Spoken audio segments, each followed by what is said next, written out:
ever wondered just how to fine-tune your personality? What does that mean? Well, your skills, the things that make you who you are, your character, all those great things that make you unique. Well, we've got someone here, an expert in fact, to tell us all about it. His name is Mr. Jamal Khan. Welcome to ATN. Thank you very much for inviting me. Thank you. So first of all, let's start by your background. You've actually been a police staff sergeant for many years and now retired. Tell me a little bit about that. 35 years of policing, and for the past 4 years I'm teaching now. I'm basically advising young people and empowering them to become what they want to become in life. And my focus, I'm kind of biased, I guess, because I was a police officer for 35 years, and I would encourage them to get into law enforcement. Not too many people of South Asian origin choose that path. So what happens is there is a lot of jobs available, and so I would encourage young people to consider getting into law enforcement. So that's what I'm doing, and I teach that for Canadian Law Enforcement Training College. And who would you recommend to go down this path? Basically young people who are looking for a solid career, and we can polish them up, enhance those skills for them. This is all up here, Angelina, up here. This is the boss, the command center, I call it, being a police officer. And so if you have that under control, then the whole body, the whole system will be under control. So you've written a book about personality development. Tell me a little bit about it. I have actually a copy of that book right here, and I just wanted to leave that with you. Sure. It's a personality development, a guide for success. If you have the good personality, looks or appearance is only small part of your entire personality, your mannerism, your character, the confidence, the communication skills, and there are many, many aspects to a personality. So if you have all that in right places, then people will like you or they will love you. And this is why when you review some of the high-profile people's personalities, then you know that they were very dependable, they won't lie, they will speak the truth, and that kind of a thing. And they were all confident individuals. So how to develop those skills? Right. Everyone wants to do well in life, and some people are able to do it, the others are not able to do it. So what is the difference? Why that is the difference, why that happens? So I'm basically visiting or revisiting some of the personalities that I have had to deal with as a police officer.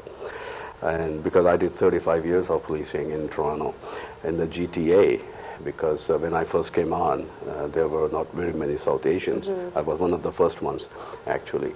So there were demand, say, from Ajax or from Oakville, and Toronto is obviously it's not part of Oakville or Ajax, so now it's GTA. So I was traveling all over the place trying to help the local police officers with their specific issues, whatever issues they had. So I mean, over the period of 35 years, I have seen people developing, evolving to be great, successful individuals. On the other hand, I have seen people going downwards and destroying their own lives, and their kids, they could not supervise them properly, train them properly, educate them properly.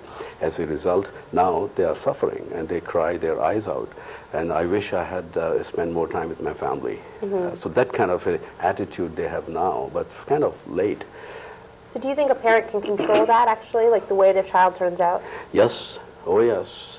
Because if you look at the socialization, because I teach sociology also, socialization, that's exactly what it means. The basic education starts from home.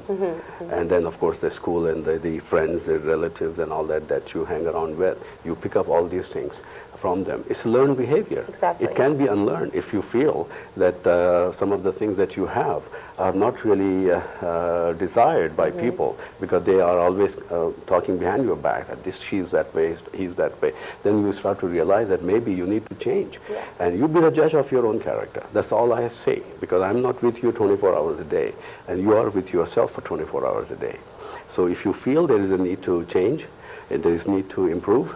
Yes, it is a learned behavior. It can be unlearned and relearned. Right. And life is a constant improvement. Exactly. So exactly. in that way, I guess you believe then that nature versus nurture, nurture overpowers nature? Yes, of course. I mean, you have to have good role models. I mean, the parents should be good role models. If you are fighting among yourself, husband and wife all the time, and the kids are witnessing that, so how you expect them to grow up to be law-abiding people or love for your wife or husband, as the case may be, because you will create a complex in your child's mind. And you model what you see. Yes. Oh, So- they're like a sponge. They observe you, and then they try to copy you, Absorb. and they absorb everything that they see. So you have to be so careful.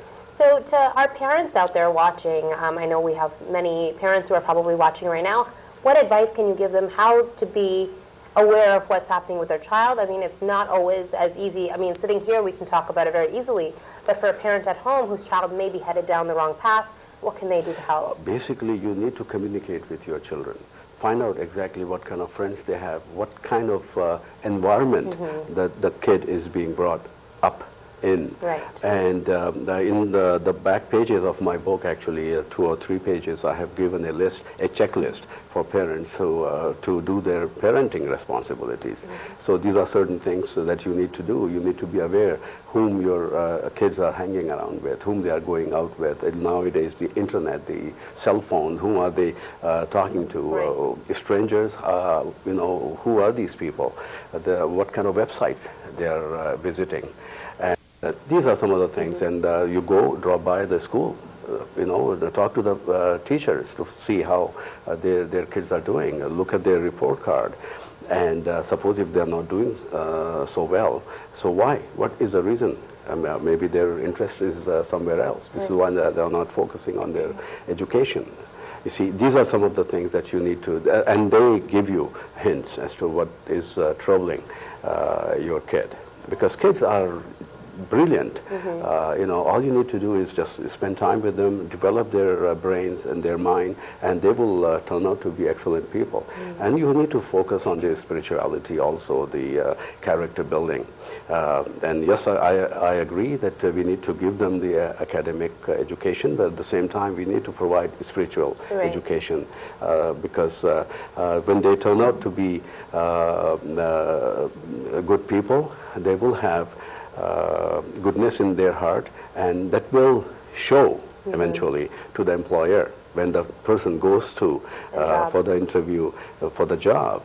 And then who would you prefer to hire? A person that you can depend, an honest individual who is promising and they deliver on time, all the references are checked, and they speak very highly of that individual. On the other hand, a person who is not reliable, who is always boozing up and unreliable, you know, that kind of thing. So you don't necessarily hire that person. He may or she may have the best technical knowledge of its kind, but if their personality, if their character is not good enough, people will shy away from them. It will be short-lived relationship. So that will be the deciding factor whether you land the interview, land the job, or perhaps you have to walk away empty-handed. Exactly, and then you wonder why.